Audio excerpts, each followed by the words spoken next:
Timer चालू हो रहा है।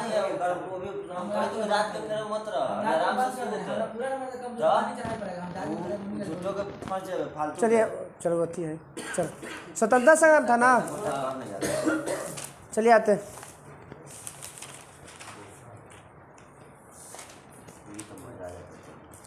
कांग्रेस के बारे में कुछ कथन है, बताइएगा।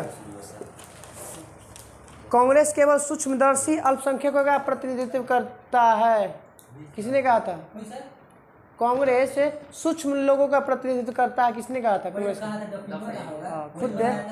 उसी को जलन हो गया था ना, बोला था कि हम अपना ला बनाया है, फिर हमरा छोड़ के भाग गया अपना। और भी बोला लो।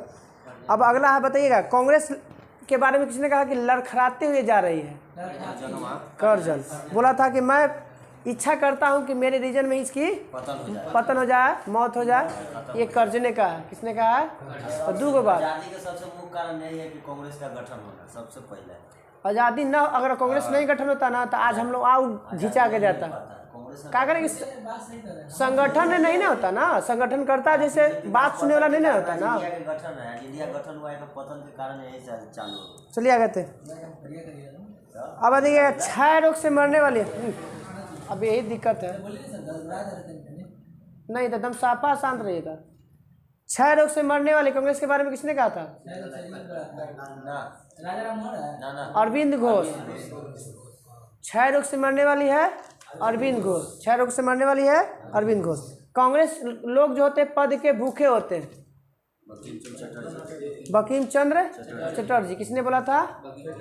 बंकिम चंद्र चटर्जी कांग्रेस के बारे में क्या बोले थे? कांग्रेस पद के भूखे होते हैं। उसके बाद है कि अगला है, कांग्रेस का सम्मेलन 3 दिन का तमाशा है। यहाँ पे कोई एगो है इंसान, अभी नहीं है वर्तमान में। अश्विनी कुमार दत्त। अश्विनी कुमार दत्त बोला था कि यह कांग्रेस जो है 3 दिन का तमाशा है। नाम याद कर ला बताए। अब उतना अब ध्यान में नहीं है, वैसे याद रखिएगा। याद रखिएगा कि अश्विन बोला था कोची कि कांग्रेस 3 दिन का तमाशा है। हाँ, कांग्रेस लॉर्ड डफरिन की दिमाग की उपज है। किसने कहा था? नहीं, ई लाला लाजपत राय बोले थे। डफरिन के बारे में बोले थे कि ये डफरिन के कांग्रेस जो बना है ना, किसकी दिमाग की उपज है? लाला लाजपत राय का। लाला लाजपत राय बताइए किस बैंक का अध्यक्ष थे? पंजाब बैंक जब पहला बना था ना, संस्थापक अध्यक्ष ना 1894 में पीएनबी का गठन हुआ था। उसका संस्थापक भी कही लाहौर में। भारत का देखिए क्वेश्चन के ऊपर निर्भर करेगा। सबसे पुराना होगा अवध कॉमर्शियल बैंक 1770 में। बैंक ऑफ हिंदुस्तान भी है। ये तो पूर्ण रूप से भारतीय द्वारा है। हाँ, बैंक ऑफ हिंदुस्तान भारत का पूछेगा तो पंजाब मार रहा है, भारत में पूछेगा ना तो हिंदुस्तान। जैसे ये भारतीय द्वारा बनाया गया है पीएनबी, और उससे पहले जो है ना सब अंग्रेजों द्वारा बनाया गया। 1770 बैंक हाँ। ऑफ हिंदुस्तान। हाँ, पूर्व से सरकारी बैंक यही है। पंजाब में सब पुराना तुरंत मार दे ना। चलिए आगे थे। तो डफरिन के बारे में कहा कि जब डफरिन दिमाग के ऊपर है लाला लाजपत राय। उसके बाद कांग्रेस याचना करने वाली, भीख मांगने वाली संस्था है। किसने कहा था? ना, बिपिन चंद्र पाल। भीख मांगने वाला है तो बिपिन चंद्र पाल। भीख मांगने वाला है तो 3 दिन का तमाशा अश्विनी कुमार दत्त। 3 दिन का दत्त। बताना है कि कांग्रेस डफरिन के दिमाग की उपज है। किसने कहा था? लाला लाजपत राय। फिर बोला क्षय रोग से मरने वाली है बंकिम अरविंद घोष। कांग्रेस कुछ क्षय रोग से मरने वाली अरविंद घोष। बंकिम चंद्र चटर्जी बोला था कि पद के भूखे हैं, लालची है, पद के लालची है। कांग्रेस के पद के भूखे होते हैं। अब आते हैं आगे। बताइए कि पहला अंग्रेज विरोधी जो मिलता है संघर्ष से किस पुस्तक से मिलता है? सन्यासी का। हाँ, सन्यासी ना, आनंद मठ से। सन्यासियों का विद्रोह किस पुस्तक से मिलता है? आनंद मठ। आनंद मठ के लेखक है बंकिम चंद्र चटर्जी। आनंद मठ के लेखक है। बताइएगा, बताना है कि भारतीय सुधार समिति का गठन कब किया गया? दादा भाई नौरोजी किए हैं? 1887 है। 1887 में। भारतीय सुधार समिति का गठन कब किया गया? 1887 में। किसके द्वारा? दादा भाई नौरोजी द्वारा। एक से कितना साल पहले? 19 साल पहले कोची किए थे? 20 रुपया को जी भारत के प्रति व्यक्ति आय माफ किए थे 1868 में। 1800 हाँ सबसे पहले भारत में प्रति व्यक्ति आय राष्ट्रीय आय के माफ कितना बताए थे? 20 रुपया। उस पुस्तक का नाम क्या है? हाँ, poverty and un British rule in India. पुस्तक के लेखक में इनका वर्णन मिलता है ना। 1868 आ गए थे। और 1887 के बाद अंग्रेज का जो है ना रुख कांग्रेस के प्रति कठोर होते चला गया। कहा कि यहाँ से विरोधी अंग्रेज विरोधी कार्य करना स्टार्ट कर देता है लोग कांग्रेस। यहाँ से दोनों के बीच में क्या रहता है? फ्रैक्शन स्टार्ट हो जाता है। बताइएगा कि धन विकास के सिद्धांत के जनक कई बार पोस्ट 3 और भी आदमी थे उसमें, 2 आदमी थे, 3 गो। हाँ, धन निष्कासन के सिद्धांत या धन पलायन का सिद्धांत सब एक ही है। नौरोजी, दत्त और वाचा। नौरोजी, दत्त और वाचा। पूरा नाम तो खैर ध्यान में नहीं है। नौरोजी का कौन दत्त?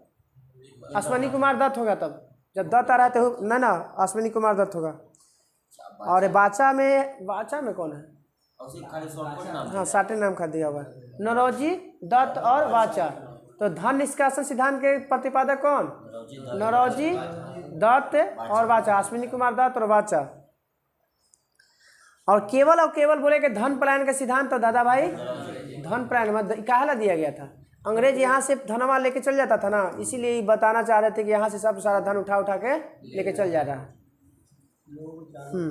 और इसी का चर्चा मिलता है। पुस्तक का नाम कुछ है? Poverty and un British rule in India. कब लिखी गई थी? 1868 में। इसी में बताया गया था कि 20 रुपया प्रति व्यक्ति भारतीय आय है। आज़ादी के समय भारतीय रुपया ज़्यादा था कि डॉलर ज़्यादा था? आज़ादी के समय बराबर नहीं था, ज़्यादा था।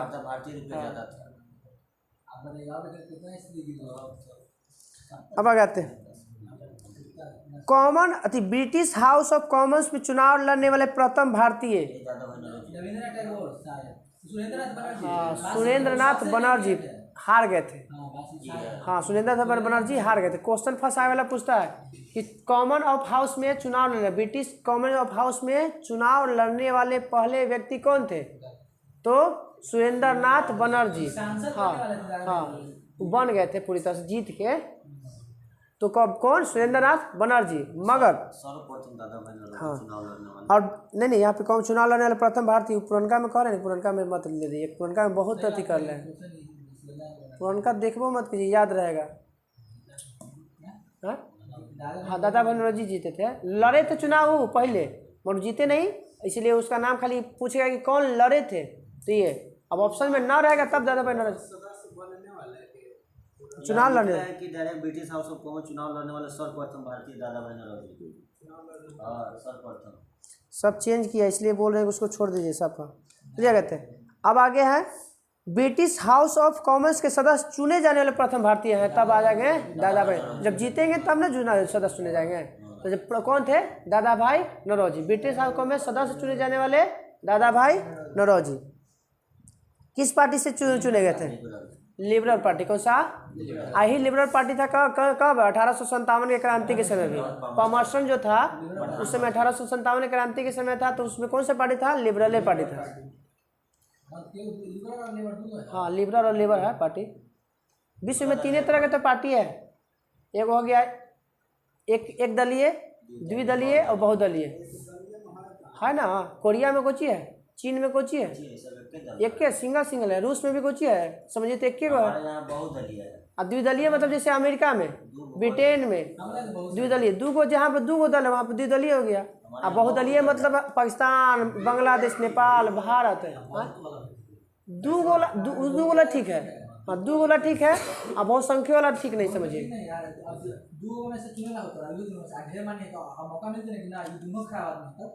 नहीं, दोनों नहीं सर, उसमें हो जाता है कि उसमें अलग बात में प्रोसेस हो जाता है। आप उसमें 2 गो है ना, तो आपको एगो चाहेगा कि कर जो है ना ओका से अच्छा हम काम करें। अब यही तो है कि अमेरिका में 4 साल के बाद आप 2 बार बनने के बाद आप नहीं लड़िएगा। सही है, 2 बार राष्ट्रपति बन सकते हैं, ये बात तो बेस्ट हो भारत में लागू हो जाना चाहिए 2 बार से ज्यादा प्रधानमंत्री। अब आते हैं हम लोग कर्जन। बताइए कि बंगाल विभाजन का निर्णय कब लिया गया था डेट के साथ? 30 दिसंबर ना ना 20 जुलाई 1905 को। बंगाल विभाजन का निर्णय कब लिया गया? 20 जुलाई 1905 को। 20 जुलाई 1905 को। बताइएगा कि इसके विरोध में कलकत्ता के टाउन हॉल के स्वदेशी आंदोलन की घोषणा कब किया गया था? 7 अगस्त 1905। हाँ, ये हो गया था 7 अगस्त 1905 को। तो टाउन हॉल में इसका विरोध कब किया गया? 7 अगस्त 1905। सीधा सीधा क्वेश्चन, बंगाल विभाजन के विरोध में कब अति किया गया विरोध? स्वदेशी आंदोलन तो स्वदेशी आंदोलन ना। हाँ। स्वदेशी वही 7 7 अगस्त 1905। अब आते हैं बंगाल में पूरी तरह से प्रभावी कब हुआ? जुलाई, अगस्त, सितंबर छोड़ के अक्टूबर। 16 अक्टूबर 1905 को प्रभावी पूरी तरह से बंगाल विभाजन कब हो गया? 1905। तो 20 जुलाई के निर्णय लिया गया, विरोध किया गया 7 अगस्त के, और 16 अक्टूबर के क्या किया गया? पूरा बंगाल विभाजन प्रभावी हो गया 16 अक्टूबर से। हाँ, 3 गो में ना, 2 गो में की, 2 गो पूर्वी और पश्चिमी बंगाल के 2 भागों में। तो कब प्रभावी हुआ? तो 16 अक्टूबर 1905 को। 20 जुलाई, 7 अगस्त, 16 अक्टूबर, याद रखना। इसी दिन मनाया जाता है पूरे बंगाल में कौन चीज? शोक दिवस। शोक दिवस इसी में नारा दिया गया था। इसी यहाँ सो ही बंगाल विभाजन के विरोध में कौन सी नारा दिया गया था बताइए? या इसी को आंदोलन चालू किया गया था? वंदे मातरम का नारा दिया गया था। विभाजन नहीं चाहिए और एक बंगाल एक है, 3 गो नारा दिया गया था। वंदे मातरम, बंगाल एक है, विभाजन हमको नहीं चाहिए। वहाँ के लोग जागरूक था ना, बंगाल वाला। कोई भी मुद्दा उठाता था सबसे पहले बंगाल से, कोई भी आंदोलन होता था ना तो सबसे बंगाल, कहा कि हिंदू और मुस्लिम एक था, कोई भी उठता था फट से पूरा फैल जाता था भारत में। परेशान हो गया था अंग्रेज, इसीलिए तो उसको कहा कि रोको पहले ये लोग के दोनों के अलग अलग कर लेते थे। चलिए कहते हैं, बताइए स्वदेशी आंदोलन का विचार, ये क्वेश्चन पूछा हुआ है, स्वदेशी आंदोलन का विचार सबसे पहले किसने दिया? कृष्ण कुमार मित्र। कृष्ण कुमार मित्र ने। और किसमें मिलता है भाई? उनका पत्रिका का नाम है वो संजीवनी। तो संजीवनी 1905 में प्रस्तुत किया गया था। ये जो बात बोला गया वो कब? 1905 में। उनका पत्रिका का क्या नाम है? संजीवनी। इसके लेखक कौन है? कृष्ण कुमार मित्र। कृष्ण कुमार मित्र संजीवनी के लेखक है कृष्ण कुमार मित्र। कब? 1905 में। कौची इसमें मिलता है? स्वदेशी आंदोलन का शब्द मिलता है। हाँ, अब बताइएगा, हम तो 1905 में तो हम लोग यहाँ पे बंगाल में मांग करा था कि वंदे मातरम नहीं चाहिए। हमारे को भारत में वंदे मातरम आंदोलन चलाया गया था किस राज्य में? हाँ, आंध्र प्रदेश में। वंदे मातरम या वंदे भारत को लगा, मातरम आंदोलन था वही वंदे मातरम में। अरे वस्त्रवा के बहिष्कार उसकार यही सब सुना। ये तो यहाँ पे यही स्वदेशी आंदोलन में बहिष्कार हुआ था, तब नहीं रविन्द्रनाथ टैगोर बोले थे। स्वदेशी आंदोलन वही वहाँ हुआ। निष्ठुर बर्बादी यही तो बोले थे। 2 बार बोले, याद रखिएगा। एगो यहाँ पे आ एगो 1 अगस्त 19 असहयोग आंदोलन के समय, वहाँ समय। खोलिए कौन था?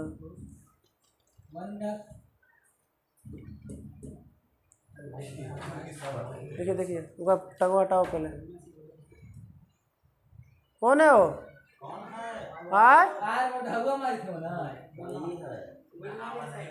हवा इतना हवा में ढक ढक करता है ये। चलो चल खस को वहाँ से साइड पर से, चलो बीच में ना, बीच में चलिए। कहते हैं तो वंदे भारत, वंदे मातरम आंदोलन कहाँ शुरू किया गया था?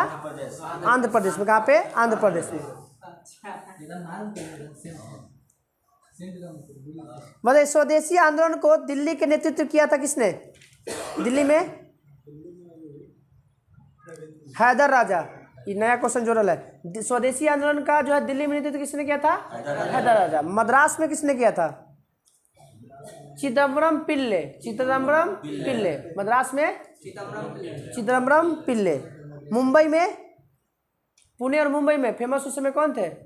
तिलक, बाल गंगाधर तिलक। मुंबई और पुणे में कौन किए थे? बीजी तिलक। पंजाब में फेमस कौन थे? लाला लाजपत राय, लाला लाजपत राय। पंजाब के सिंह का है। हाँ पंजाब केसरी ना, हाँ, शेरे पंजाब, पंजाब केसरी किसको कहा जाता? पंजाब के सिंह बोल रहे पंजाब केसरी नहीं कहा जाता था, शेरे पंजाब, शेर पंजाब भी उनको नहीं कहा जाता। हैं। हाँ चलिए कहते हैं। तो स्वदेशी आंदोलन में दिल्ली में कौन किया था? हैदर राजा। दिल्ली में हैदर राजा। चेन्नई मद्रास में चिदम्बरम पिल्ले, चिदम्बरम पिल्ले। मुंबई या पुणे में बाल गंगाधर तिलक, मुंबई या पुणे में बाल गंगाधर तिलक। और बच गया कहाँ पे? पंजाब में, तो लाला लाजपत राय। स्वराज शब्द का प्रयोग सबसे पहले कब किया गया था? इसमें किस अधिवेशन में? कलकत्ता के कौन सा अधिवेशन? 1906 में। कौन किए थे अध्यक्षता इसमें? रासबिहारी बोस, दादा भाई नौरोजी। सात वाला में हुआ है। तो दादा भाई नौरोजी अध्यक्षता किए थे 1906 में। इसी में स्वराज शब्द का प्रयोग किया गया था। बताइए कि ऐसे स्वराज शब्द का पहला प्रयोग किसने किया था? राजा मोहन के 74 दयानंद सरस्वती किए थे 1876 में, और कर्नाटक के कुंतल गांव में। कहाँ पे? कर्नाटक के कुंतल गांव में 1876 में दयानंद सरस्वती। 1876 में सर। हाँ दयानंद सरस्वती हाँ मूल शंकर है। स्वदेशी आंदोलन चलाने के तरीकों को लेकर कांग्रेस में फूट पड़ता है, नरम दल और गरम दल में 1907 में। अध्यक्ष पद को भी लेकर था, और दूसरा कारण था ये स्वदेशी आंदोलन के चलाने का तरीका। नरम दल वाला ऐसी बैठ के मुंह बंद करके कर रहा था आंदोलन। आई लोग कर रहा था कि ऐसे सुनने वाला है बहिरा लोग, इसके लिए कुछ और उपाय करने पड़ेगा। तो इसी को लेकर हाँ, इसीलिए वो आपस में पद के लिए हुआ था, अध्यक्ष पद के लिए बटा था। स्वदेशी आंदोलन में लिखा गया था रविन्द्रनाथ टैगोर द्वारा बांग्लादेश के गीत। हाँ, अमार सोनार बांग्ला, अमार सोनार। लेखक कौन? रविन्द्रनाथ टैगोर। अभी उसका किस देश का राष्ट्रीय गीत है? बांग्लादेश का। उसका लोग राष्ट्रीय गान है, गान है भारत में तो नहीं रहता बिहार के राजकीय, तो उसे गाने में राष्ट्रीय गीत सबका जगह अलग अलग पर्सनली है, ऐसे कौन राष्ट्रीय गीत तो दूसरा ना होगा, और राष्ट्रीय गान पूरा देश के अलग है। चलिए कहते हैं हाँ, सबका राज्य का अपना अपना पर्सनल रहता है। वंदे मातरम में ही ना राष्ट्रीय गीत ना, राष्ट्रीय गान जाना गाना वो नहीं बोल रहे हैं, राज्य के पर्सनल, हर राज्य का अपना अपना एगो वाक्य होता है तरह का। हाँ कंठा, हाँ कंठाहार है, बिहार का कंठाहार है। अरे हर राज्य का, जैसे बिहार का कंठाहार है, कंठाहार कंठाहार। चलिए गए थे स्वदेशी आंदोलन के प्रचार के लिए अश्विनी कुमार दत्त ने कौन सी समिति का गठन किया था? स्वदेशी बांधव समिति। स्वदेशी बांधव समिति का संस्थापक कौन? अश्विनी कुमार दत्त। अश्विनी कुमार दत्त। स्वदेशी आंदोलन के चलाने के लिए, प्रसार करने के लिए कौन सी समिति का गठन किया गया था? तो कौन सा? स्वदेशी बांधव, स्वदेशी बांधव समिति। स्वदेशी बांधव समिति के संस्थापक कौन? अश्विनी कुमार दत्त। जो क्या बोले थे कांग्रेस के बारे में? 3 दिन का तमाशा, 3 दिन का तमाशा। अब कुछ 1893 में 4-5 को पॉइंट है, याद रखिएगा। 1893 में स्वामी विवेकानंद कहाँ गए थे? शिकागो। प्रथम विश्व सम्मेलन हुआ था ना, उसी में भाग लिए थे 1893 में। इनका जन्म हुआ था कब? 37 साल जी है, याद रखिएगा। 1863 में जन्म हुआ है, और वैसे 39 साल 1902 में मर गए। तो स्वामी विवेकानंद का जन्म 1863 और मर गए 1902 में। इन्हें क्या कहा जाता है? तूफानी हिंदू के नाम से जाना जाता है। तूफानी हिंदू किसे कहा जाता है? स्वामी विवेकानंद। तूफानी हिंदू स्वामी विवेकानंद। हाँ, वो कोई बोला होगा। हाँ, जैसे अरे वो उसके साथ एक महिला रहती थी, एगो अंग्रेजी रहता था। अंग्रेजी महिला जो थी ना, इससे प्रभावित था, तो इन्हीं को बुला के ले गया था वहाँ भाषण देने के लिए। हाँ, हिंदी में भाषण दिए थे पहली बार। 2 मिनट लगने को तो टाइम ही मिला था हिंदी में, और वही पूरा 2 मिनट में पूरा ताली के गड़गड़ाहट पूरा अमेरिका वासी जो है ना गूंज गया था पूरा। उसी तरीका से ना शुरुआत में 2 मिनट। हाँ, अच्छा ध्यान, यही चीज है। अच्छा हो अग्रवादी सकता के लोग में हिंदी में भाषण हाँ हाँ, ये तो पर अटल जी बाजू उतना लगातार भाषण सुनना जो है समझ लीजिए, इसका मतलब भाषण में ट्विस्ट होगा। लोग तो धर्मी लोग तो बहुत बड़ा महान। बताइएगा कि 1893 में कौन आए थे? अरविंद घोष। अरविंद घोष जन्म हुआ था 1872 में और मर गए थे 1950 में।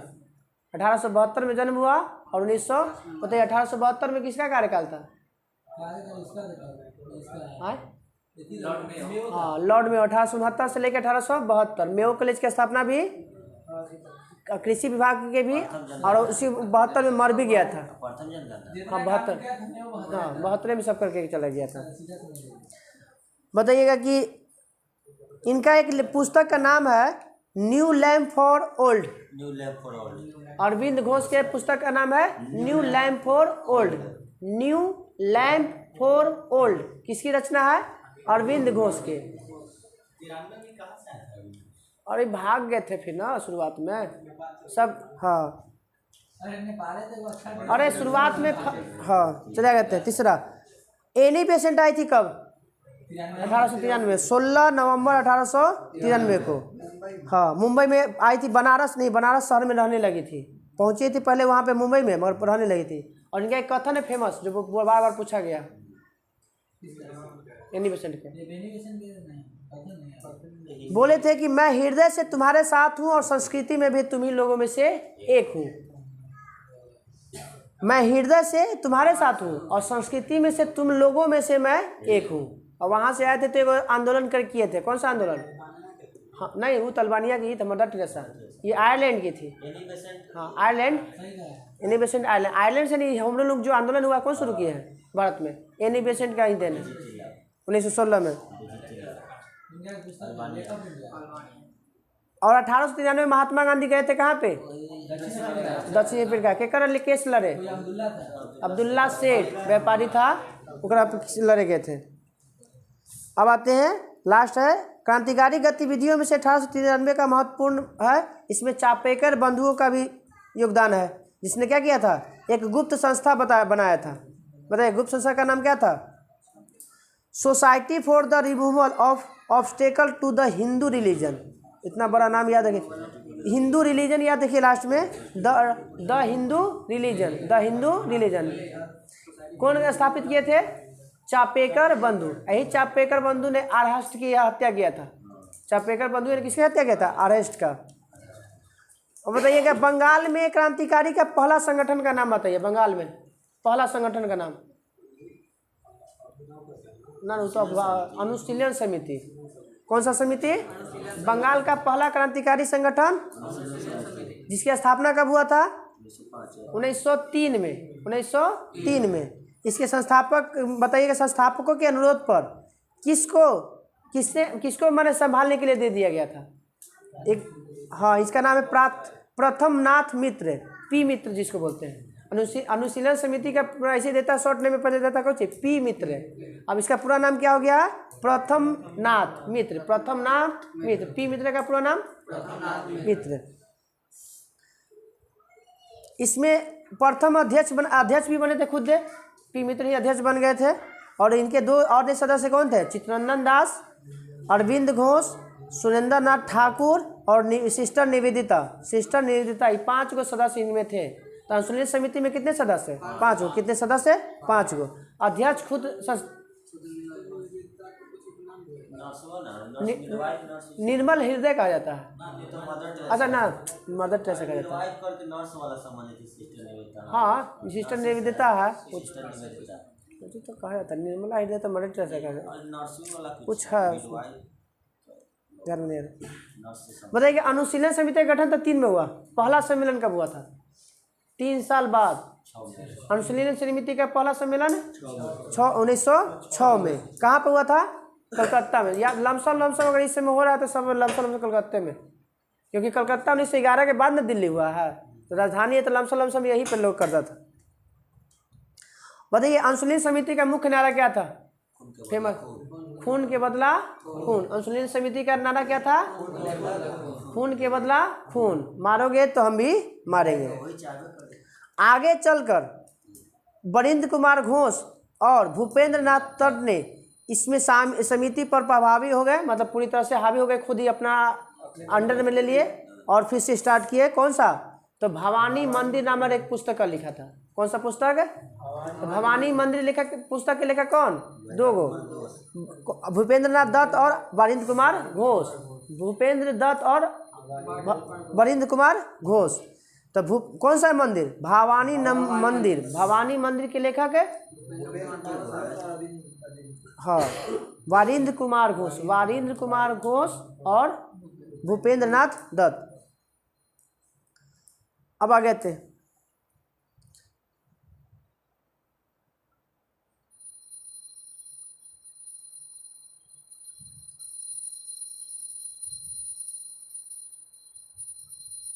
बताइए कि अनुशीलन समिति के किस सदस्य को पेरिस में बम बनाने के लिए से भेजा गया था?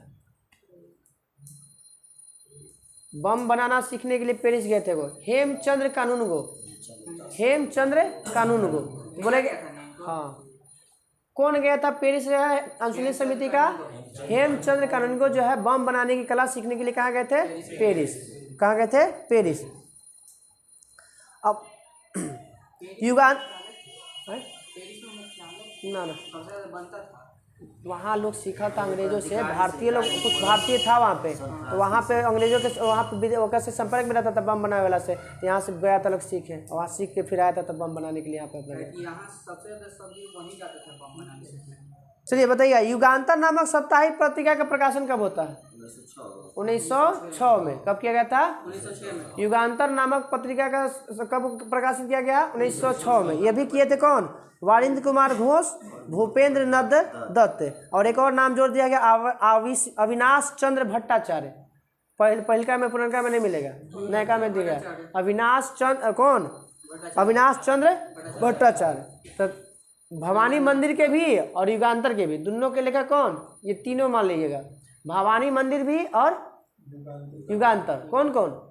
वरिंद्र कुमार घोष, भूपेंद्र नाथ दत्त और अविनाश चंद्र कौन था? भट्टाचार्य। सब भट्टाचार्य घोष उस सब तो यहीं पे बंगाले के सब है। सब बोस उस सब जो बंगाले के आपका थी ना चटर्जी। हाँ ये चटर्जी ने तीनों का साप्ताहिक प्रकाशित किया था। युगांतर के प्रथम संपादक का नाम बताइए। भूपेंद्र नाथ बोले गए प्रथम संपादक कौन थे? तो भूपेंद्र नाथ दत्त 1907 में है बंगाल के। जैसे कटक में जन्म हुआ था 1897 में, फिर वहाँ चलाए थे बंगाले में। हाँ हाँ शुरुआत में जन्म मूल स्थान कहेगा तब कटक में उड़ीसा में। मृत्यु वाला तो वो सब लोग करते हो जैसे जन्म मूल स्थान को जीता। हाँ जो शुरुआत में जो है मूल। हाँ और बाद फिर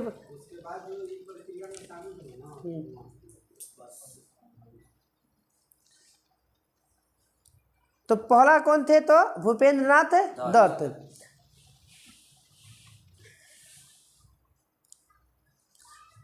अनुशीलन समिति को गैर कानूनी कब घोषित कर दिया गया? 2 साल बाद, बनने के 5 साल बाद। बनने के 5 साल बाद 1903 में गठन हुआ ना। 1908 में। 1908 में इसको क्या घोषित किया गया अंग्रेजों द्वारा? गैर कानूनी। मतलब तुम कानून के दायरा में रह के काम नहीं कर रहा है, इसलिए इसको गैर कानूनी घोषित कर दिया गया। हाँ हाँ कोलकाता में 8 में इसको गैर कानूनी घोषित किया गया। बताइएगा कि मुजफ्फरपुर के किंग्स फोर्ट की हत्या किसने किया था?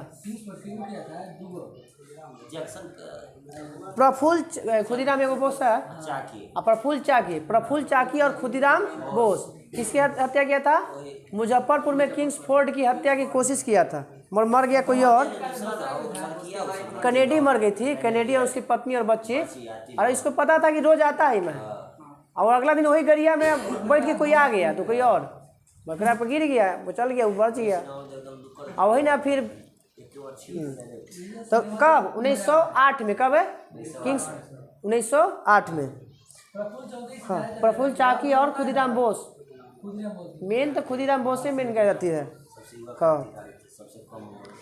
अब उसकी पत्नी देखिए यहाँ पे नाम दिले, कुछ और दिले बा, हमने कनेडी जानी था, कनेडी गाड़ी पर गिरा दिया गया जिससे 2 महिला पिंगले की पत्नी और बेटी मारी गई थी। कनेडी भी और पिंगले की पत्नी और उसके बेटी भी। खुद चाकी तो डरे बेचारा क्या किया, आत्महत्या कर लिए। प्रफुल्ल चाकी डर से क्या किया, आत्महत्या कर लिए। और खुदीराम बोस को 18 वर्ष की अवस्था में कहिए डेट के साथ याद रखिए, पूछता है 11 अगस्त 1908 को, 11 अगस्त 1900 घटना हुआ था 30 अप्रैल को बम फेंके थे और अगस्त में 11 अगस्त 1908 को इनको फांसी दे दिया गया था पकड़ के। और मार के भाग गए उधर मुजफ्फरपुर तरफ। कोई काम माने बचता नहीं था, चाय पी के बैठ के करे थे, हम ही ना मारे थे। और वहाँ था बगल में एक अथी था, अंग्रेजों के अथी था चापलूसवन, वो फोन कर दिया। अब आप कोई मार गया, आपको शांत में बैठा चाहिए, तो आप बोलेंगे हम रेडियो पर मिला ना, तो कौन किया, हम ही ना किए हैं। अच्छा मान के चलिए आप कह रहे हैं यहाँ में शहर कुछ हो गया, हम जैसे बोले थे रहते कि विकी वो है विकी से बारे में आ यहाँ से तो चापलूस रहेगा, कह देता जाके विकी वही ना, देखिए और ये सब बारे में बोले थे, बताओ यही तो नहीं दिक्कत है। चापलूस की कमी है। चलिए आगे तेरा आगे अलीपुर संयंत्र केस कब हुआ था?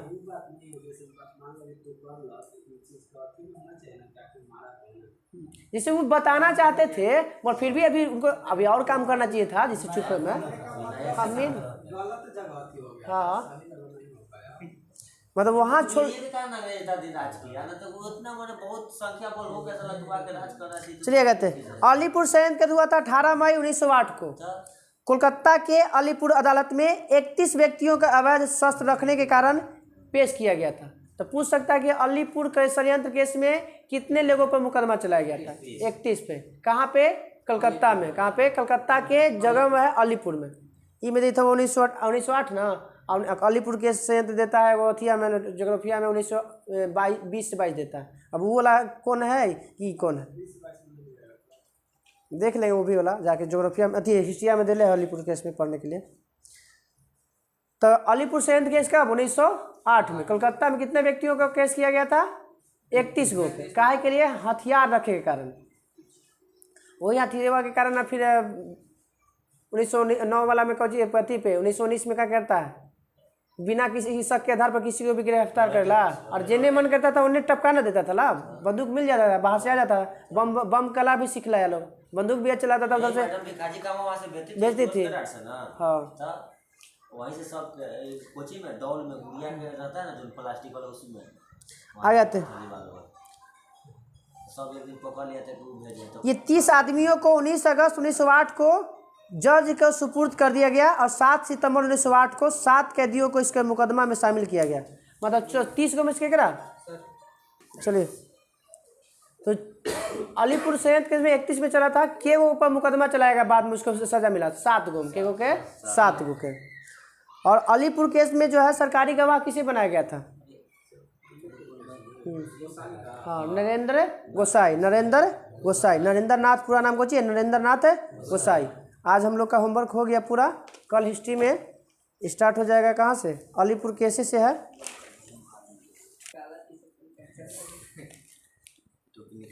तो ज्योग्राफी में भारत का उद्योग अर्थी था ना, सब पूरा उद्योग था ना, बताइएगा। देश का पहला लौह इस्पात कारखाना?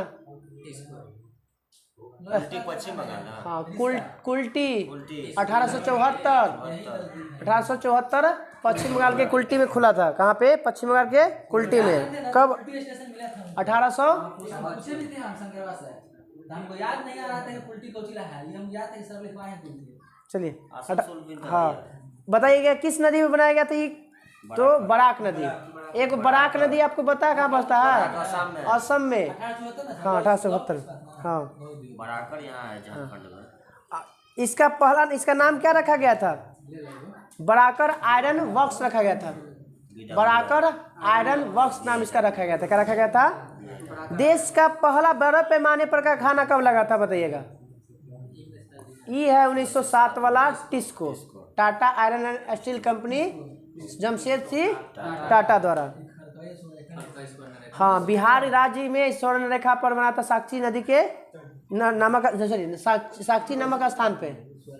हाँ स्वर्ण रेखा एक और नदी था छोटका, खरकई। हाँ खरकई नदी। हाँ हाँ, तो बताइए कि किसको जो है स्थापना हुआ था वो किस नदी पे, खड़कई और स्वर्णरेखा पे 1907 में। कौन थे अध्यक्ष थे, पहला संस्थापक एकर जमशेद सिंह जी.आर. टाटा। भारतीय लौह इस्पात, पायलटवा यही ना था प्रथम। हाँ प्रथम जी.आर. टाटा। बताइए भारतीय लौह इस्पात कंपनी की स्थापना कब हुआ था, स्वतंत्रता के पहले 1918 में। 1918 में किस कंपनी का था, भारतीय लौह इस्पात कंपनी का स्थापना हुआ था पश्चिम बंगाल में। टाटा के मालिक कौन सा अभी? मालिक वही रहेगा और कौन रहेगा, उसका उसका बेटा नहीं होता है ना, कोई वो मर गया था टाटा में ना। वही तो टाटा का बेटा नहीं है। जमशेद जी टाटा के दादा नहीं हुआ? हो सकता है, तो ओकर नाती होती चाहे कोई वो चलेगा होगा। हाँ हाँ, इसीलिए तो खूब डोनेट करते हैं। चलिए आगे आते हैं। मैसूर आयरन एंड, तो उन्हीं का ना है, रत्न टाटा का। ये नहीं वो सब बात Mysore iron and steel company की स्थापना कब हुआ था, मैसूर आया नहीं तो लास्ट में सब ये 1900 स्वराज पार्टी का गठन कब हुआ था 1923 में। तो Mysore iron and steel company की स्थापना भी 1923 कहाँ पे है अभी वर्तमान में, कर्नाटक में। कहाँ पे, कर्नाटक में। इसी का नाम था पहले Kochi, Visvesvaraya iron and steel company, Visvesvaraya iron and steel company, VISCL। कब हुआ था इसका गठन, 1923 में, 1923 में। अब आ गए थे हम लोग, बर्नपुर में वो खुला था स्टील कॉर्पोरेशन ऑफ बंगाल, ये कब खुला था सेले है ना बलनपुरा में। ना, अब सेल, हाँ बलनपुर से 1937 में। कब खुला था, ACC की स्थापना, सीमेंट की स्थापना कब हुआ था 1937 में। ACC की स्थापना भी, 1937 ACC सीमेंट कंपनी है ना वो, तो भी कौन कौन, steel corporation of Bengal company की स्थापना भी और ACC की स्थापना भी 1937 में। अब है दूसरी, ये तो प्रथम। अब आते हैं दूसरी पंचवर्षीय योजना का कार्यकाल 56 से 61 1956 से 61। एकरा में क्यों कंपनी की स्थापना, एसी सीमेंट, और सीमेंट सबसे ज़्यादा राजस्थान में। ऐसे कटनियों भी है, सीमेंट उमेंट के लिए फेमस है। तो मध्य प्रदेश का नहीं है। कटनी ना सबसे ज़्यादा सीमेंट का होता है राजस्थान में, सबसे ज़्यादा राजस्थान वो वहाँ पर सबसे ज़्यादा मिलेगा आपको। तो बताइएगा कि भीदूरा याद रखना है, भीदूरा, भिलाई 1955, भीदू से दुर्गापुर 1956 और 1959, 55, 56, 59, 1955 में, 1956 में, 1959 में। भिलाई, दुर्गापुर, राउरकेला। भिलाई किसकी सहायता से, रूस की सहायता से। भिलाई किसकी सहायता से, दुर्गापुर किसकी सहायता से, ब्रिटेन की सहायता से। किसकी, और राउरकेला जर्मनी, राउरकेला। कुछ बताइए कि मतलब क्लियर हो जाता, आता तो घबरा जाते, कितनों याद करते भूल जाते। नहीं आपको तुम याद रखना, भीदुरा याद है, तो ठीक है, जैसे कौन सहयोग से चलाया गया वैसे था, कैसे याद कर ले भाई। 8वां वाला में दे ले किताब में जीरो 8वां में सर, 10वां में दिया हुआ है पूरा के पूरा दिया, जो भी पढ़ रहे हैं ना पूरा के पूरा ही दिया हुआ है। हमको ट्रिक याद भीतर है, लेकिन ये नहीं याद होता है ना ये कौन की स्थापना पे है, पश्चिम दुर्गापुर याद है, सब कुछ याद है। दुर्गापुर में ब्रिटेन याद है ना, कि वहाँ सब कुछ सबसे ज्यादा राज किया हाँ ब्रिटेन। तो ब्रिटेन याद है, तो भिलाई एगो याद रखिए, भिलाई के रूस, भिलाई रूस, रूस दूगो है, याद रखिए रूस दूगो है, एक और भिलाई है। हाँ द्वितीय पंचवर्षीय नाम है, हाँ 55 56 59 भीदुरा। चलिए अब हम इसको ट्रिक बना ले, नहीं बुलाएंगे। देखिए भिलाई जो है इसलिए रूस, यानी कि रूस हम लोग का भाई है ना, बहुत मदद करता है। तो भलाई से याद रखिए, भलाई से भलाई हो गया, करता था हमारा देश के कौन, रूस, याद रखिए। अब आगे आते हैं, तब द्वितीय पंचवर्षीय में 3 गो। अब आते हैं तृतीय पंचवर्षीय में, याद रखिएगा। तो बोकारो स्टील प्लांट की स्थापना कब, रूस के साथ पंडित जवाहरलाल नेहरू जी मरे थे उसी साल 1964 में। 1900 के साल रहे थे पंडित जवाहरलाल नेहरू, 12 साल 16 साल 9 महीना कुछ दिन रहे, 16 साल 9 महीना समथिंग, दिनवा याद नहीं है। हाँ चलिए, प्रधानमंत्री पद पे प्रधानमंत्री पद पे रहे थे वो ठीक है, सही बात है। बोकारो स्टील प्लांट की स्थापना 1964, कहाँ पे, झारखंड में। कहाँ पे, झारखंड में। चौथी पंचवर्षीय योजना में कौन कौन स्थापना हुआ है, तो स्लेम इस्पात, कहाँ पे, स्लेम कहाँ मिलता है, तमिलनाडु में। सलेम कहाँ पे? तमिलनाडु में। सलेम कहाँ पे? विशाखापट्टनम समझा नहीं तो जाके नाम पे है। सर ये जो बताया वो ये 64 वाला मंदिर कौन देश का शहर है? बोकारो ही रूस की से बोकारो और भिलाई वाला दोनों रूस। ये तो बोले कि दो गो है। जर्मनी में जाता है। अब आते हैं सेल की स्थापना। सेल भेल गेल नहीं, भेल सेल गेल, भेल सेल गेल। हाँ 64, 74, 84। 1964 में, 1974 में, 1984 में भेल सेल गेल, भेल सेल गेल।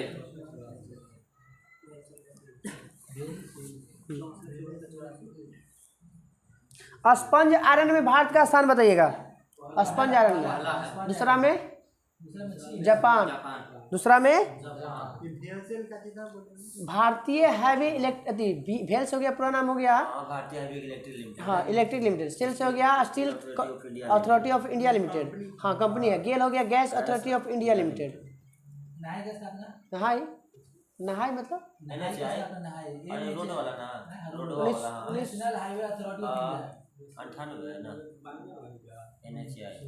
नहाई अच्छा ठीक हो सकता है, ध्यान में हमसे BRO से कही था ना ना ठीक है NHAI। ऐसे BSO को चला सर, BSO BRO है बॉर्डर सीमा से। माप BRO वाला, जाना है तो सर अरे माप वाला होता है, BSO को मापक होता है वो। मतलब कोई हिंदी बताइए, हम याद नहीं अरे समझ नहीं आता। भाड़ कुछ स्टैंडर्ड सोना वोना होता है ना, उसी के तहत हाँ नापा जाता है उसमें। चलिए कहते हैं अरे वो में लेकिन वही माप दो प्रकार के होता है, जैसे एगो हॉल मार्क होता है, एगो मानक के अंतर्गत आता है ISI, एगो BSI होगा ना। हाँ एगो BSI, एगो ये सब होता है हॉल मार्क, एक मार्क। ISI हो जाता है मशीनवा के लिए। ISI जितना भी मशीन वाला जितना भी मिलेगा ना ऊपर ISI मार्का रहता है। हॉल मार्क सोना चांदी पे, सोना वाला पे मिल जाएगा, और एक मार्क मिलेगा कुछ पे खाना वाला पैकेटवा पे जो चिप्स मिलता है ना वो पे। तो एक मार्क हो गया पर्यावरण से, अति हॉल मार्क हो गया सोना से, और ISI मार्क हो गया मशीन वाला चीज से जितना। हाँ ISI पाकिस्तान का आतंकवादी संगठन। वो एगो संस्था है यार, पाकिस्तान संगठन है, गजब की बात कर रहे हैं। चलिए कहते अच्छा नल्ला है, बोलाहू जाएगा तो कोई दिक्कत नहीं है। चलिए एल्युमिनियम भारत में उद्योग की स्थापना। एल्युमिनियम उद्योग है ACC अभी बताया ना, ACC की स्थापना 1937 में। एल्युमिनियम उद्योग की स्थापना भारत में 1937 में। कहाँ पे सबसे पहले? बंगाल के आसनसोल। कहाँ पे? बंगाल के आसनसोल के निकट JK नगर में। कहाँ पे? याद रखना। अब कंपनी के प्रमुख जो है ना, कुछ कंपनियां हैं, बाल्को, नाल्को, हिंडाल्को, इंडाल्को, माल्को और वेदांता। ये पूछता है ये कहाँ पे स्थापना है और किस देश की सहायता से। तो बाल्को रूस की सहायता से, बाल्को कंपनी जो बना है एल्युमिनियम, ये सब का जितना भी कंपनी है कोई चीज़ है एल्युमिनियम से लेते हैं। तो बाल्को किसकी सहायता से? रूस की सहायता से। ये बाल्को कहाँ मिलता है? कोरबा यूपी में। कहाँ पे? कोरबा, सही हाँ ओरबा उत्तर प्रदेश। हाँ ओरबा है उत्तर प्रदेश में। हाँ कोरबा कहाँ पे? हाँ पूछे बहुत पूछे। बाल्को किसकी सहायता से? रूस। कहाँ पे?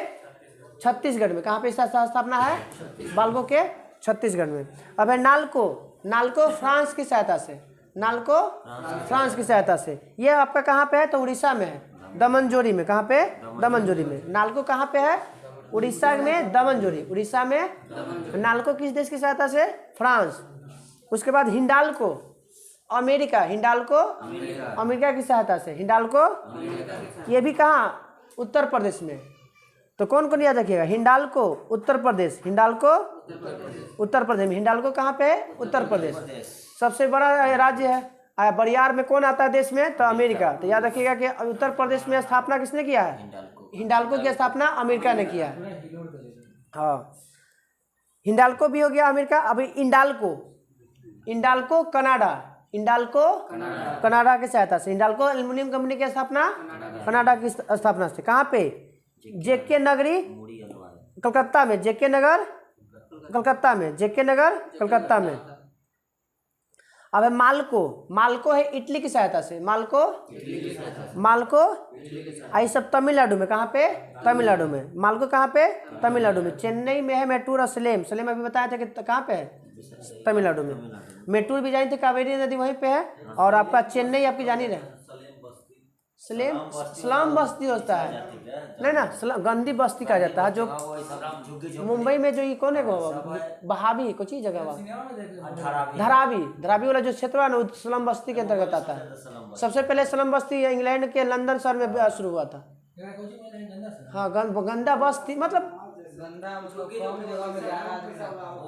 जैसे कैसे हम लोग मानते आदिवासी जो स्टेशन किनारे किनारे सब जो लगे रहता है ऐसे झुग्गी झुपड़ी के, वैसे स्लम बस्ती। हाँ, स्लम नहीं, इस्लाम पद्धति आपका ये अथी है सर, 10th क्लास के पढ़ना है। ठीक है, जो नायक सिनेमा है ना उसका इस शुरुआत लंदन में 1800 के आसपास में हुआ, 1860 के आसपास में। चलिए कहते हैं मालको किसकी देश की सहायता से? इटली, मालको इटली से। और वेदांता बहुत बार पूछा हुआ है, जर्मनी की सहायता से। वेदांता जर्मनी की सहायता से। ये कहाँ मिलता है? झारसुगुड्डा। तो झारसुगुड्डा कहाँ पे होगा? उड़ीसा। कहाँ पे? उड़ीसा, झारसुगुड्डा। बंद हो गया भारत में, वेदांता पता न मैं। बंद हो गया। तो एक बार पूछिएगा, बाल्को रूस की सहायता से, बाल्को रूस की सहायता है। नाल्को फ्रांस की सहायता है, नाल्को फ्रांस की सहायता से, नाल्को फ्रांस। उसके बाद हिंडाल्को यूएसए, अमेरिका अथी हिंडाल्को यूएसए। उसके बाद है इंडाल्को कनाडा, इंडाल्को माल्को इटली, माल्को। और वेदांता जर्मनी, वेदांता। चलिए, एल्युमिनियम स्थान में भारत का स्थान बताना है। 8वां उत्पादन में, 8वां एल्युमिनियम में स्थापना। अब आते हैं हम लोग सूती वस्त्र। बताइएगा, सूती वस्त्र की स्थापना पहली बार तो जानी रहे, लिखावल भी है। पहला फोल ग्लास्टर में हुआ था 1818 में, जो असफल था। फिर 18 आई 54, 1854 में पूरी तरह से सफल लगाया था अहमदाबाद मुंबई में। ये था स्थापना। साक्षी कौन था? ना साक्षी नहीं था। तो किया था नाना से, अरे नाम डावाकर अथी कावा अथी कुछ तो कवास जी डावर ने किया था 1854 में। कवास जी डावर ने,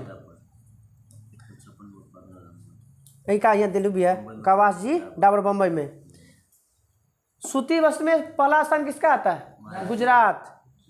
और पहले महाराष्ट्र, अभी गुजरात में नयका मिले, नयका में गुजरात दिले, अभी से महाराष्ट्र और गुजरात। सूती वस्त्र में महाराष्ट्र सबसे ज़्यादा। इसे तो काली मिट्टी होना चाहिए, तो महाराष्ट्र में तो होना चाहिए, नयका में दे दिया था गुजरात। चलिए कहते हैं मुंबई भारत की सूती वस्त्र की राजधानी किसे कहा जाता है? नहीं, मुंबई को सूती वस्त्र की राजधानी, प्रवेश द्वार भी मुंबई, दलाल स्ट्रीट भी मुंबई, भारत की वित्तीय राजधानी भी कहाँ है? मुंबई। चलिए, उत्तर भारत का है मैनचेस्टर, कानपुर। उत्तर भारत के, दक्षिण भारत का मैनचेस्टर, कोयम्बटूर। भारत का बोस्टन, भारत का बोस्टन अहमदाबाद।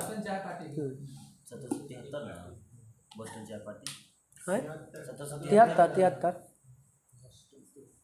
सैमुअल एडम्स इसके अथी था, वो लिखावल भी है वही सब। हाँ, अब आते हैं जूट उद्योग। आते हैं जूट उद्योग। तो बताइए जूट उद्योग कब?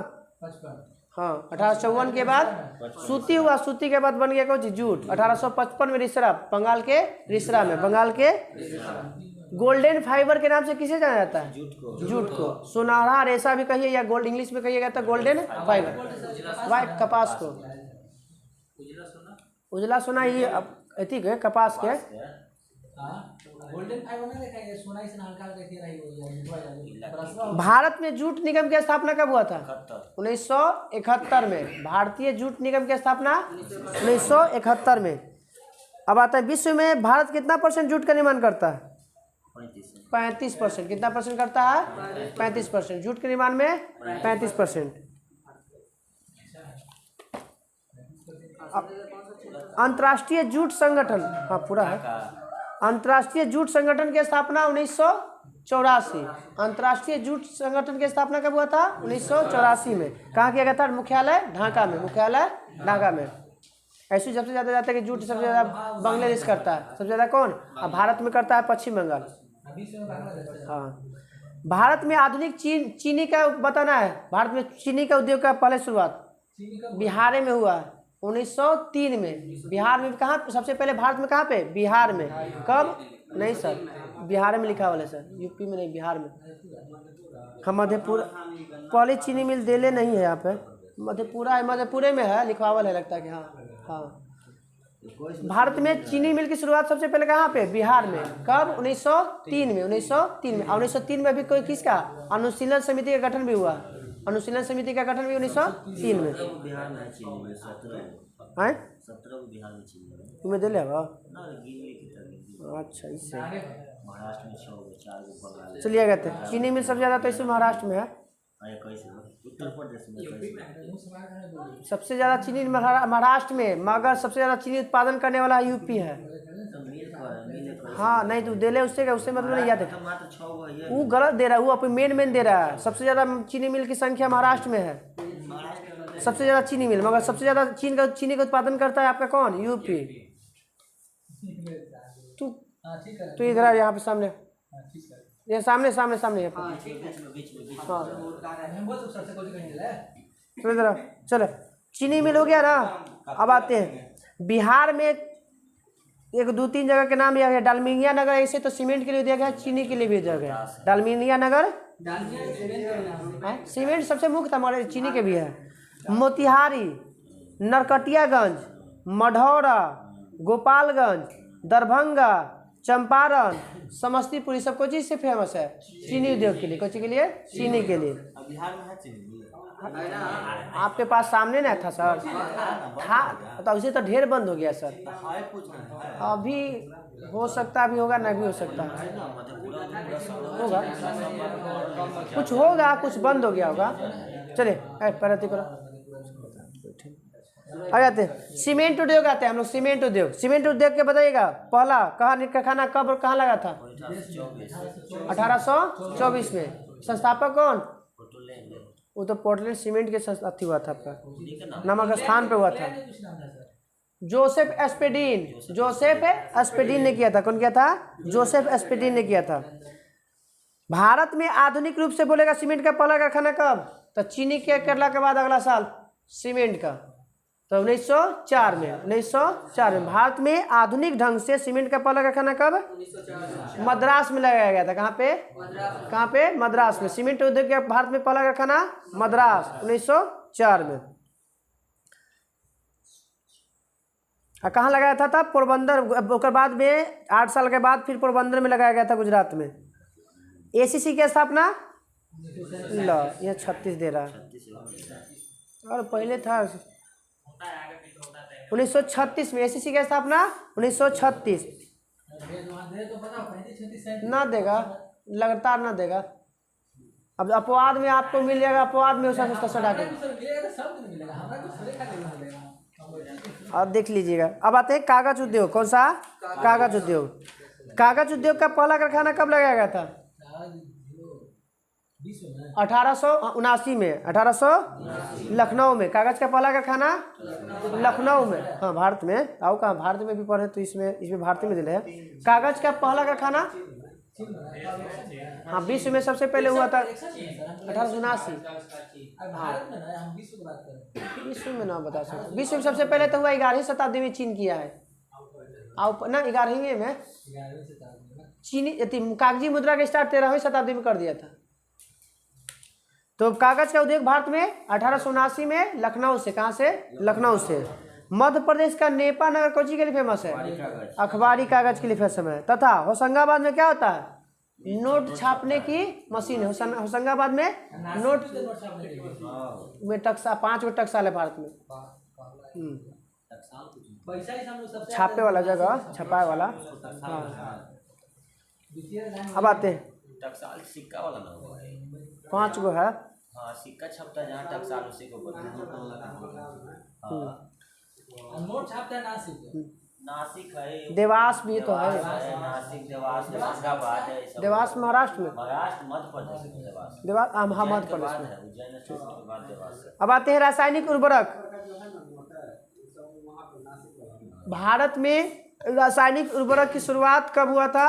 तो रानीपेट से हुआ था। कहाँ से? रानीपेट। पहला कारखाना कहाँ लगा था? रानीपेट। 1906 में। कब? भारत का पहला रासायनिक उर्वरक कारखाना 1906 में। कहाँ पे? रानीपेट। कहाँ है? तमिलनाडु में। कहाँ है? तमिलनाडु। ऐसे आज़ादी के बाद कहाँ लगा था? सिंदरी। कहाँ पे? सिंदरी 1951। कहाँ पे? 1951 सिंदरी। पश्चिम बंगाल सिंदरी हो जाएगा ना बंगाल। ना बता से सिंदरी कहता सिंदरी कहाँ पे है? ना तो बिहार, हमें लगता है बिहार साथ में। देखे तो बंगाल के बंद कर तो हो गया सिंदरी। अति सिंदरी कारखाना कब खुला था? 1951 में। रानीपेट वाला कब खुला था? 1906 में। 1906 में।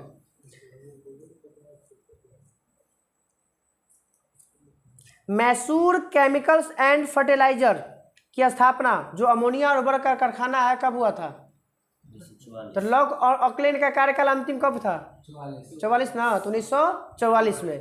कौन सा? मैसूर केमिकल एंड फर्टिलाइजर्स, जो किस? हाँ 1942। अरे 42 से 44 है, तो अंतिम बोली थी वही ना।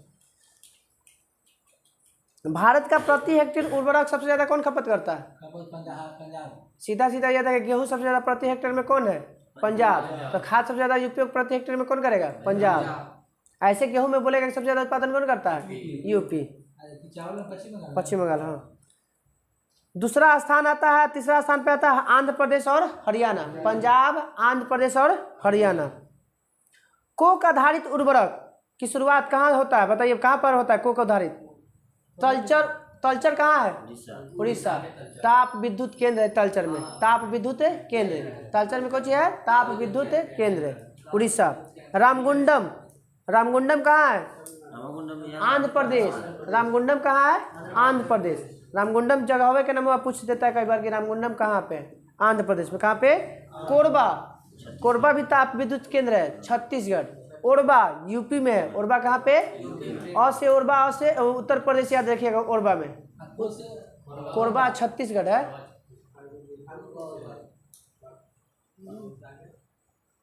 औरंगाबाद में। बिहार में 3 गो है ताप विद्युत केंद्र। कांटी, मुजफ्फर, अरे भागलपुर, मुजफ्फर। कांटी एगो है मुजफ्फरपुर में, एगो दरभंगा है, एगो भागलपुर। औरंगाबाद कोची है? ओबरा है। ओबरा नहीं, ओबरा है। हाँ बिहार में ओबरा है। वहीं तो सेंटर पर है, बैटरी इंजन बना है, खूब मुन्ना भाई। सुनिए कहते ओबरा सनी सर वहीं से क्वेश्चन वहीं गए, चलिए पढ़ाइए। अब आते हैं हम लोग भारत के रासायनिक उर्वरक में जलयान निर्माण उद्योग। बताइएगा। वो तो सबसे ज्यादा जलयान निर्माण में जापान है। कब स्थापना भारत में? आज़ादी से 6 साल पहले जलयान निर्माण के कारखाना स्थापना 1941 में। सिंधिया स्टीम नेविगेशन कहाँ? विशाखापत्तनम में। तो पहला जलयान केंद्र कहाँ बनाया गया था? विशाखापत्तनम में। कब? 1941 में। कब बनाया गया था? और इसको जो है ना भारत सरकार ने कब अधिग्रहण कर लिया था? 11 साल बाद। बनला के 11 साल बाद इसको भारत सरकार क्या किया था? अपने अंदर में लिया गया था। और इसका नाम बदल क्या कर दिया गया? हिंदुस्तान शिपयार्ड विशाखापत्तनम। हिंदुस्तान शिपयार्ड विशाखापत्तनम।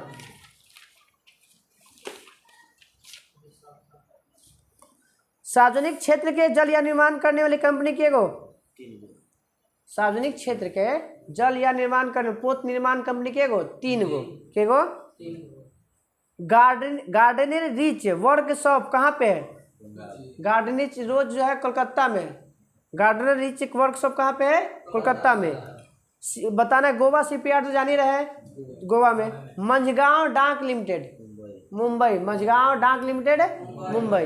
ये हाँ हाँ बहुत मैं कोची से होली पहल का इसका एकरा वाला कौन है INS विक्रांत ले ना। हाँ 2 सितंबर के लिए, 2 सितंबर 2022 के। चलिए तो सार्वजनिक क्षेत्र के पोत निर्माण केंद्र के गो? 3 गो।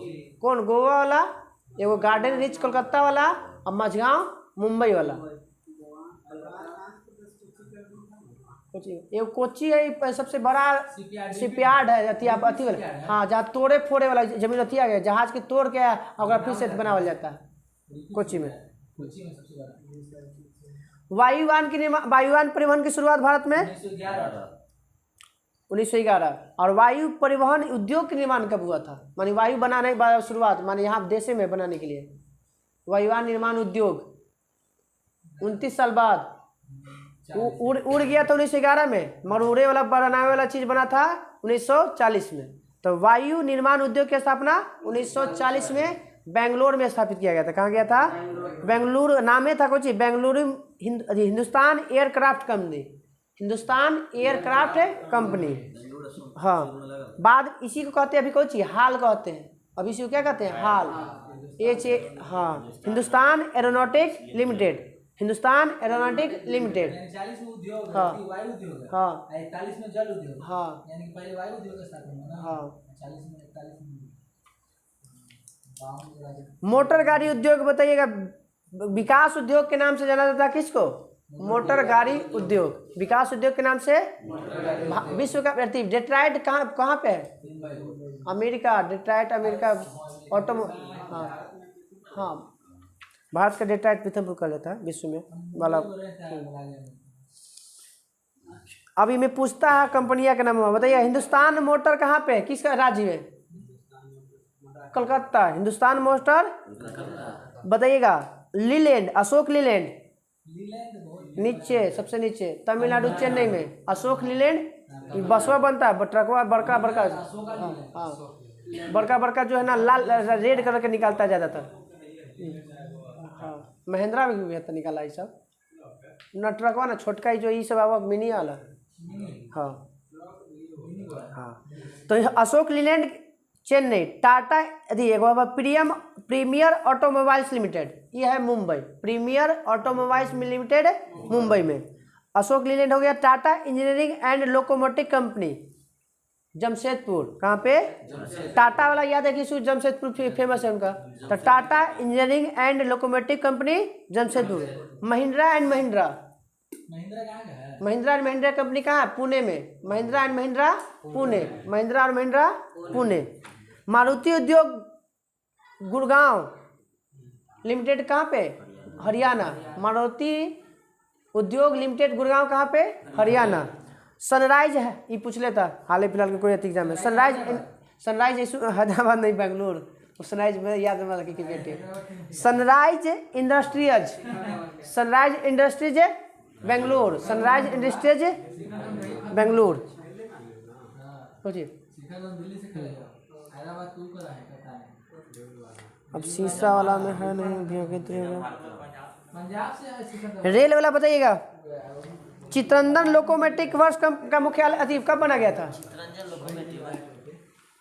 1950 में। चित्रंजन कौन सा अति बनता है? कौन सी के? हाँ, विद्युत वाला इंजन बनता है। बनारस में डीजल वाला, और चित्रंजन में आपका विद्युत वाला बिजली वाला इंजन बनता है। तो इसका स्थापना सबसे पुराना जो है ये भी है, ये बनाने वाला। अब नहीं बन रहा है, सबसे पुराना नहीं आ रहा है। मढ़ौरा, मधेपुरा, मधेपुरा मढ़ौरा। आओ एक बार फिर इधर खोले, पहिया वाला। हाँ, छपरा। हाँ, बेल। हाँ, डिब्बे वही बोली थी, डिब्बा वाला। DLW का नाम बदल गया आपके। DLW का नाम बदल गया, DLW बनारस लोग। चलिए आगे। और फेमस फेमस उद्योग है सर जी इधर। जैसे कंफ्यूजन दूर कर रहे हैं सर। सबसे पुराना चालू इंजन कारखाना कौन है? इंजन वाला, चित्रंजन वाला, बिजली वाला। तो चित्रंजन है। 1950 में इसकी स्थापना हुआ था। हाँ, पश्चिम बंगाल। विद्युत डीजल इंजन वाला जान ही रहे बनारस में। रेलवे इंजन का कार्य जमशेदपुर में भी होता है, जमशेदपुर झारखंड में भी। अब बताइएगा, कुटीर उद्योग की स्थापना कब हुआ था? कुटीर उद्योग है, ये सब जो भी पूछेगा वो सब पूछल है। 1948 में कुटीर उद्योग की स्थापना। कुटीर उद्योग केंद्रीय सिल्क बोर्ड अगले साल। केंद्रीय सिल्क बोर्ड 1949। केंद्रीय सिल्क बोर्ड। सिल्क से पहले कुटीर उद्योग। कुटीर उद्योग कहाँ हो रहा है? कुटीर उद्योग हम लोग भी सिंपल भी बना सकते हैं। समझ रहे हैं, छोटा मोटा। हाँ, कुटीर उद्योग होता है। सब ऐसे कैसे कर सकते हैं? हर जगह हो सकता है ना, ऐसे कैसे? जैसे मान लीजिए कि अगर चरखा के विकास के अगर लेके चले, छोटे मोटे ना, हाँ, कार्य करने के लिए। तो जैसे तो कोई भी जो ऐसे पहला स्थान कैसे लीजिएगा? जैसे मान लीजिए अगर चरखा शुरुआत में लेके चलिएगा तो चरखा का विकास जहाँ पर सबसे ज़्यादा पहला होगा ना, तो वहाँ से मान सकते हैं। तो ऐसे पर्सनली स्थान कैसे कर सकते हैं? तो कुटीर उद्योग सबसे पहले आएगा, उसके बाद सिल्क आएगा। कुटीर के बाद सिल्क। कुटीर 1948 में, और सिल्क वाला 1949 में। केंद्रीय सिल्क बोर्ड 1949। अखिल भारतीय हथकरघा बोर्ड एक साल अगला। 1950 में। अखिल भारतीय हथकरघा बोर्ड, अखिल भारतीय हथकरघा बोर्ड 1950।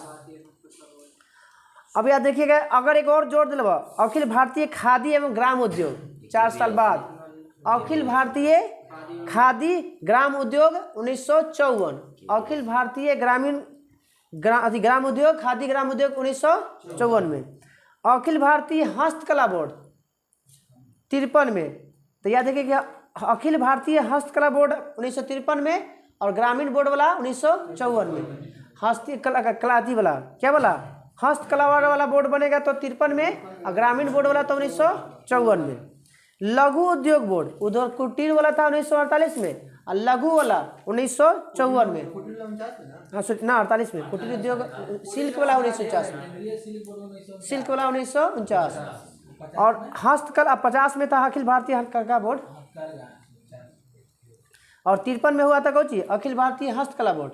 और हो गया अखिल भारतीय खादी और ग्राम उद्योग 1954 और लघु उद्योग भी 1954 में। एक बच गया केंद्रीय विक्रय संगठन 1958। तो कुटीर उद्योग 1948 में, सिल्क वाला 1949 में।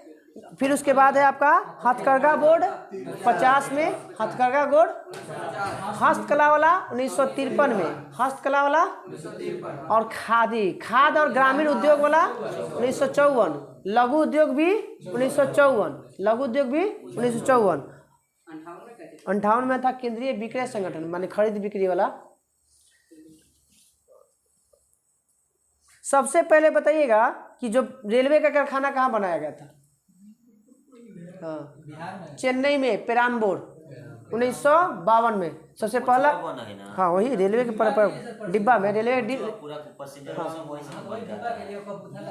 हाँ कपूरथला पंजाब में है, पहले पेराम्बूर उसके बाद कपूरथला। हाँ दोनों डिब्बे के लिए है, पेराम्बूर और कपूरथला दोनों डिब्बे के लिए है। और पहले का जो पूछेगा ना तो पेराम्बूर, इधर होगा में वाला पूछ ले रही ना, मैं ये पूछ ले रही ट्रेन पर जाएगा तो लिखा रहता है वहाँ पर नीचे, ट्रेन के नीचे कपूरथला लिखा रहता है ऐसे। हाँ को बोर्ड रहेगा ऊपर पर लिखा। हाँ सब चलिए।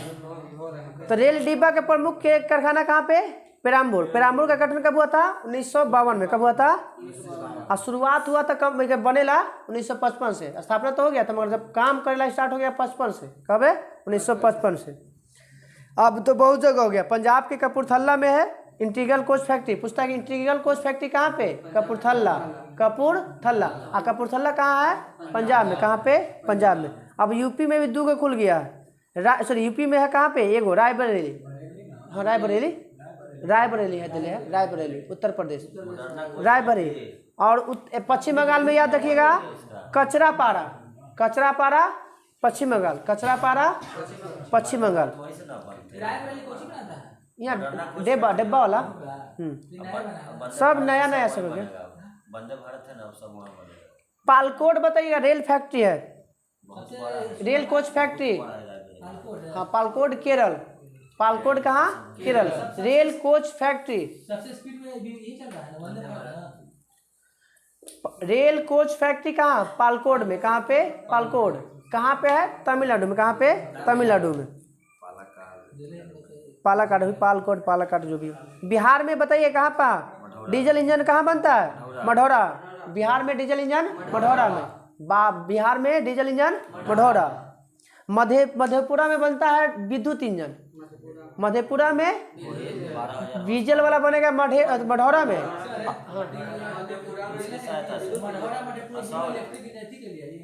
ना डीजल इंजन है मढ़ौरा, मधेपुरा कहाँ पे, बिहार के मढ़ौरा में डीजल इंजन और मधेपुरा में बिजली इंजन माने विद्युत इंजन। गलती दिले, बिहार में दोनों, मधेपुरा मढ़ौरा दोनों बिहार में। मधेपुरा में 12,000 असोल्ट। हाँ विकास नाम क्या थी इंजनवा, 12,000 हॉर्स पावर के विकास। हाँ बताइए बिहार में रेल फैक्ट्री कहाँ बनाया था, रेल चक्का। हाँ छपरा में। रेल चक्का कहाँ बनाया जाएगा, छपरा में। डीजल वाला मढ़ौरा में, डीजल वाला इंजन मढ़ौरा।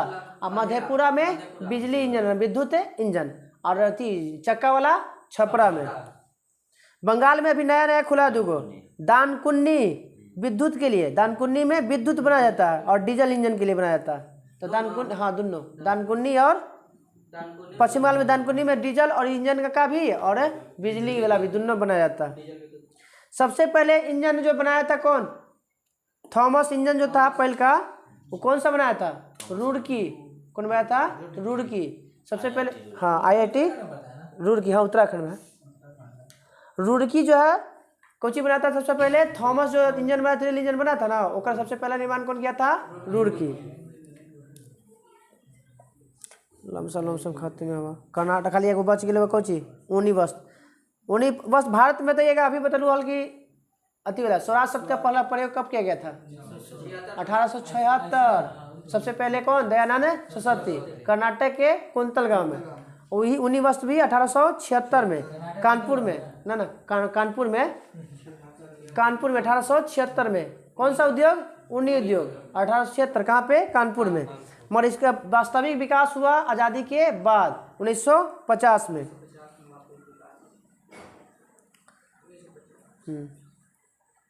1876 में विकास हुआ था अच्छे तरीके से 1950।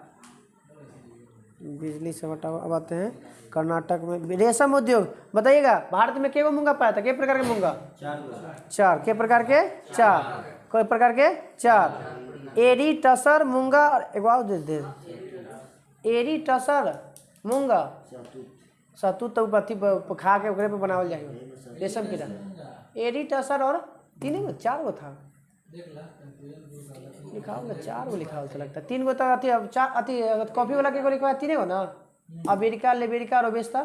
हाँ तो 4 गो है, एगो नहीं दिला है। एरी, टसर और मूंगा। मूंगा भारत में सबसे ज़्यादा होता है, असम उसम इस सब में हो जाता है। सहतूतियो एक नाम दिले थी हो ना, सहतूती ठीक है, सहतूती, एरी, मूंगा और टसर। किया जाता है, जिससे प्राप्त किया जाता है मूंगा। ये तो चट्टान उट्टान से नहीं सर, वहाँ पे होता है वो समुद्री वाला मूंगा नहीं, ये रेशम है और मूंगा के ऊपर ये प्रकार है। कौन मूंगा? जो हम लोग ये जो पहनते हैं जो मूंगा ना, ये मूंगा रेशम, ये अलग मूंगा नाम है रेशम का। वो वाला ये तो आपका अथिया से था, कुछ ही बोल था, अरे कुछ ही तो नाम। हाँ अरे कुछ ही तो नाम ध्यान में, ऑफिस्ट का किसी कुछ का नाम था ना, कोरल। तो भारत में मूंगा के क्या प्रकार? 4। सहतूती, एरी, नहीं भारत, हाँ भारत में ही 4 प्रकार के हैं सब है, बाकी अदर सब में सब 4 प्रकार के नहीं मिलता है। चारों के चारों प्रकार भारत में है, सहतूती, एरी, टसर और मूंगा। सहतूती, एरी, टसर और मूंगा। मूंगा रेशम उत्पादन में भारत का एक स्थान, सबसे ज़्यादा भारत कुछ करता है मूंगा का, सबसे ज़्यादा मूंगा का करता है। केंद्रीय रेशम अनुसंधान प्रशिक्षण केंद्र कहाँ है? अरे जब आप लोग यहाँ मैसूर में, कहाँ पे? मैसूर में। ऐसे याद है कि सबसे ज़्यादा कौन करता है? कर्नाटक। रेशम का सबसे ज़्यादा उत्पादन कौन करता है? 41% कर लेता है। कितना परसेंट? अकेले 41% करता है। तो केंद्रीय रेशम अनुसंधान प्रशिक्षण केंद्र कहाँ पे? मैसूर। कहाँ पे? केंद्रीय इरी रेशम अनुसंधान, हाँ इरी वाला ही आपका मेघालय में। मेंदी पाथर, इरी वाला कहाँ पे? मेघालय में। इरी वाला मेंदी पाथर जगह का नाम कौन सी है? मेघालय में, मेंदी पाथर में। केंद्रीय टसर अनुसंधान संस्थान रांची। लाह तो वो अथी वाला है, कोची बोलता है ना लाह, वो लाह वाला अथी है, रांची है। हाँ कोची तो कर कहते हैं। केंद्र अवस्थी कुछ ना, अवस्थी ना अनुसंधान कोची वाला है। हाँ कोची तो कौन सा अनुसंधान है के अति खनन अनुसंधान ना, खनन वाला तो नागपुर है। हाँ चलिए, केंद्रीय टसर अनुसंधान संस्थान कहाँ पे? रांची। मूंगा वाला कहाँ पे? पूरे भारत में है, पूरे भारत में है। केंद्रीय रेशम वाला आपको चलिए कहाँ पे? तो मैसूर में। केंद्रीय रेशम मैसूर में प्रशिक्षण केंद्र। इरी वाला मेघालय में, इरी वाला मेघालय वाला है। और बच गया टसर वाला रांची, टसर वाला रांची।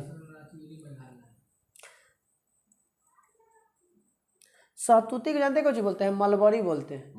हाँ मलबरी बोलते हैं। सहतूती क्या बोलते हैं? मलबरी। ठीक है, मलबरी दिमाग में वो आ नहीं, सहतूती कहीं पढ़े नहीं। क्या कहते हैं? मलबरी, ईरी, टसर और मूंगा। मलबरी, ईरी, टसर और मूंगा। हाँ, जिसे हम वही नाम याद था हमारा, मलबरी नाम याद था, सतुती याद नहीं था।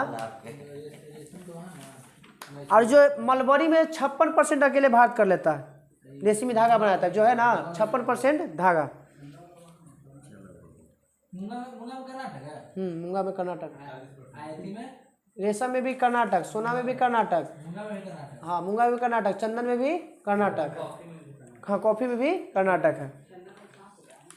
हाँ कहता तो है कि करता है कि कहता है। दूसरा ये देखिए, रेशम उत्पादन में तो पहला स्थान तो कर्नाटक, दूसरा स्थान 35% करता है आंध्र प्रदेश। कौन करता है? आंध्र प्रदेश। भारत कुल कपड़ा निर्यात का कितना परसेंट योगदान भारत का है? 3%। पूरे विश्व में कितना योगदान करता है? 3%। हाँ पहले पूरे करा लेते। बताइए, गैर सहतूती रेशम मुख्यतः कहाँ कहाँ पाया जाता है? गैर सहतूती बिहार में, असम में और मध्य प्रदेश में। बिहार में, असम में और मध्य प्रदेश। गैर सहतूती पूछल है क्वेश्चन कि गैर सहतूती जो है कहाँ मिलता है भाई? तो बिहार में, असम में और मध्य प्रदेश में। और भारत चीन के बाद विश्व का द्वितीय रेशम उत्पादक देश है। सबसे ज़्यादा चीन का उत्पादन कौन करता है? अति रेशम का चीन। और दूसरा स्थान पे भारत। कितना परसेंट? 18%। कितना परसेंट? 18%। चलिए आज हम लोग का हो गया खत्म, उद्योग पूरा खत्म। अब हम लोग को कल रहेगा भारत का परिवहन। भारत का परिवहन